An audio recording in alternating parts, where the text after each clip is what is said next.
For 43 years, Bill Spoerle has been coming to this tiny garage just west of the Indianapolis Motor Speedway. His job? To repair and restore the hundreds of cars that reside at the Indianapolis Motor Speedway Hall of Fame Museum. These are just some of his children. Spoerle learned his trade on the job. He was a tool and die maker when Mr. Holman asked him to assume his present position more than 40 years ago. To Bill, every car is a challenge. It's first to find out what is wrong with it. And then you try to repair what is wrong, and then the biggest reward is when you can be able to drive it. That's really the nice part about restoring history. Every part requires special attention. There's nothing new, so to speak. It's all old parts repaired to make it usable, so we can run it. Bill used to work on cars that were currently racing. It was a great challenge because you always compete, and you always try to beat somebody with it. And it was a great challenge, and I enjoyed it. His staff is small, just two men who share Bill's passion. You have to have people who enjoy the history of the automobile. You cannot just get any mechanic off the street who works from 8 till 5 and try to work just to make a living, just to get paid, to buy themselves a beer on the weekend. Bill Spoerle loves racing today, but he has some very special memories. Years ago, the expression, you could see the expression of the drivers when they drove a race car.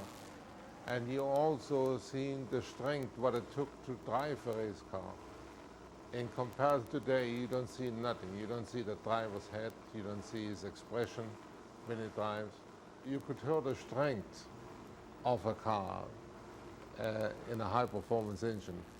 Today, the sound is so fine. You really, the cars go much faster, but you don't know the power.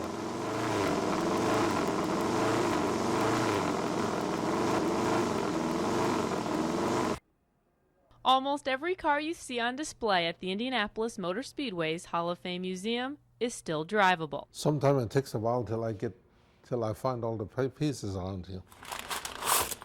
And for the past 47 years, this same guy has been in charge of making sure history is running smoothly. We do all the restoration and maintenance of all the race cars and passenger cars we have over in the museum. And we'll prepare all the cars for the parade. Bill Spoerle restores cars for the IMS in a small garage right behind Turn 2. And he's been in that same place since 1961, which makes his shop full of history. That was our early battery car.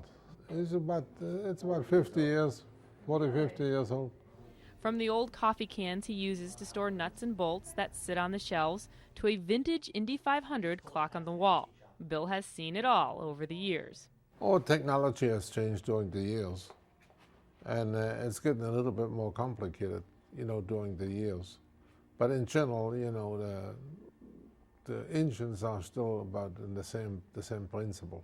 And there's another principle he's learned over the years. When you do this type of work, you have to have a lot of patience. You cannot rush anything, because it takes time.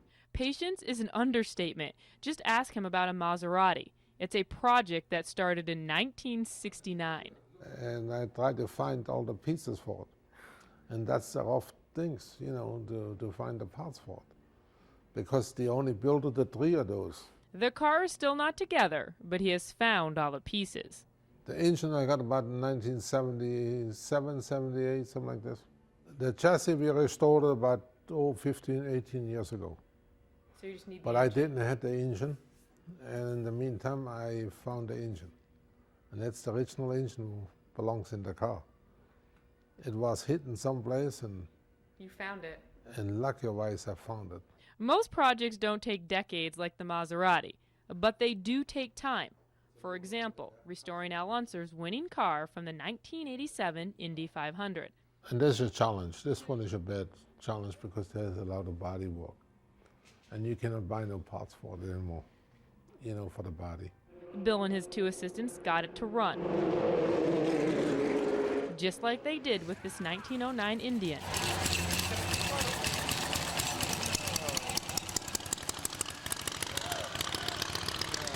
Restoring cars is Bill's passion, but working for the Holman George family for almost 5 decades is what gives him pride. He remembers when Tony Holman hired him. And I admired him from the first day I seen him, because the way he was to anything. And I thought myself, you know, it must be a pleasure to work for him. And he's still hard at work. Just now, it's for Mr. Holman's grandson. Well, I'm now 74 years old, and I still enjoy it almost as much as I did about 40 years ago to 50 years ago. Janae Coakley, 24 Hour News 8.